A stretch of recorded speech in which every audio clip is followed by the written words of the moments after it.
নমস্কার বন্ধুরা, welcome to মায়ের হিসেলে। আজকে আবারও এক নতুন রেসিপি নিয়ে চলে এসেছি, ওয়ান পট চিকেন বিরিয়ানি। খুব ইজি, ঝটপট তৈরি হয়ে যাবে।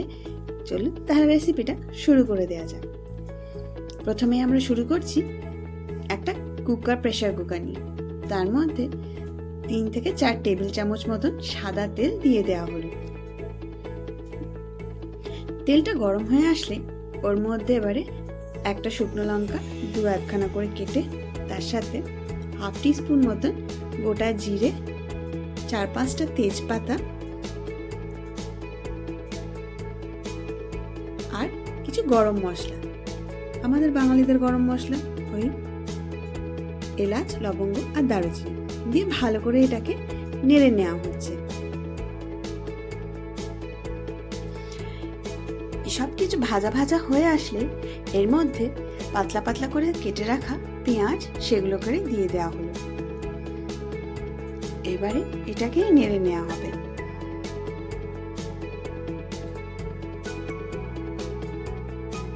পেঁয়াজটা কিন্তু খুব বেশি ডিপ ফ্রাই করা হচ্ছে না, হালকা হালকা করে কিন্তু পেঁয়াজটা নেড়ে ভাজা হচ্ছে। এবারে পেঁয়াজটার মধ্যে হাফ টিস্পুন মতন পেস্ট বা থেতো করা রসুন বাটা দিয়ে দেওয়া হলো, আর দেওয়া হচ্ছে 1 টিস্পুন মতন আদা আর একটা ছোট টমেটো পিস কুচো করে দিয়ে ভালো করে এবারে এটাকেও নেড়ে নেওয়া হচ্ছে। মশলাটাকে কষতে দেওয়া হয়েছে। এবার এর মধ্যে লঙ্কার গুঁড়ো দিয়ে দেওয়া হলো। ঝালটা কিন্তু আপনারা আপনাদের স্বাদ মতন দেবেন। ভালো করে কিন্তু এটাকে নেড়ে কষিয়ে নেওয়া হচ্ছে মশলাটা। এবারে আমাদের যে ছোট্ট ছোট্ট করে কেটে রাখা মাংস ছিল সেইগুলোকে দিয়ে দেওয়া হলো। খুব বেশি ছোট না, কিন্তু বেশ একটু একদম কিমা করবেন না, ছোট্ট ছোট্ট করে টুকরো করে নেবেন। তাহলে কি চালের সাথে মাংসটা কিন্তু ভালো করে সেদ্ধ করা যাবে। খুব বেশি কিন্তু বড় মাংস রাখলে সেদ্ধ করতে অসুবিধে হবে। এর মতন স্বাদ মতন নুন দিয়ে দেওয়া হলো, আর দিয়ে দেওয়া হচ্ছে এর মধ্যে চিনি।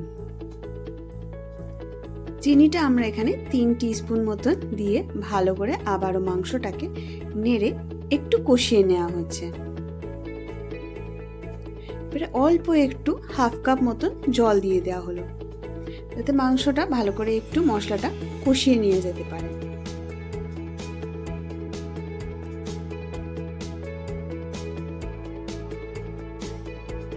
এই রান্নাটা কিন্তু আমি আমাদের বাড়িতে যে মোটা চাল আসে, সেদ্ধ চাল, সেই দিয়ে করা হচ্ছে।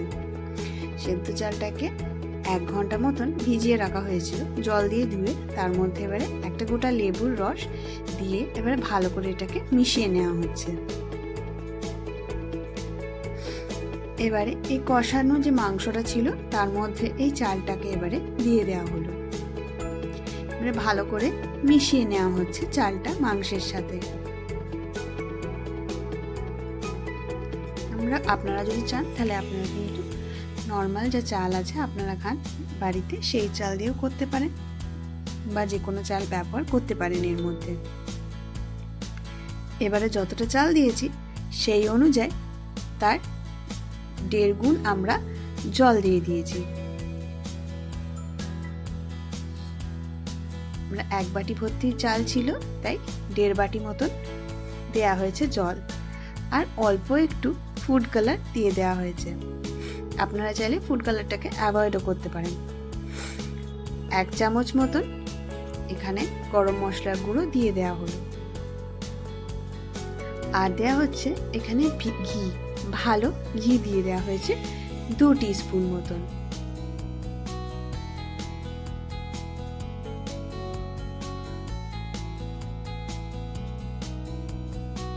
দিয়ে এবারে এটার মধ্যে আমরা আলু ভেজে রেখেছিলাম, একটু নেড়ে রেখেছিলাম, সেইগুলোকে দিয়ে দেওয়া হচ্ছে। আলু কিন্তু আমরা সেদ্ধ করিনি, জাস্ট একটু তেলের মধ্যে নেড়ে রেখেছিলাম, সেটাকেই আমরা এর মধ্যে দিয়ে এবারে ঢাকা চাপা দিয়ে দেওয়া হলো। দিয়ে আমরা একটা সিটি শুধু প্রেসারে দিয়েছিলাম, দিয়ে ব্যাস দেখুন রেডি হয়ে গেছে আমাদের বিরিয়ানি। ওপর থেকে একটু কেওড়া জল দিয়ে দেওয়া হলো, দিয়ে ভালো করে এটাকে মিশিয়ে নেওয়া হচ্ছে। আমাদের বিরিয়ানি কিন্তু একদম ঝরঝরে এবং আলুগুলো কিন্তু খুব ভালো সেদ্ধ হয়েছিল আর নরমও হয়েছিল। এটা কিন্তু খুব ইজি, একদম ঝটপট তৈরি করা হয়েছে। চাইলে আপনারাও একবার রেসিপিটা ট্রাই করে দেখতে পারেন। পিকনিকের সময় খুব ভালো লাগবে খেতে। ভালো লাগলে একটা লাইক, শেয়ার আর সাবস্ক্রাইব করে দেবেন।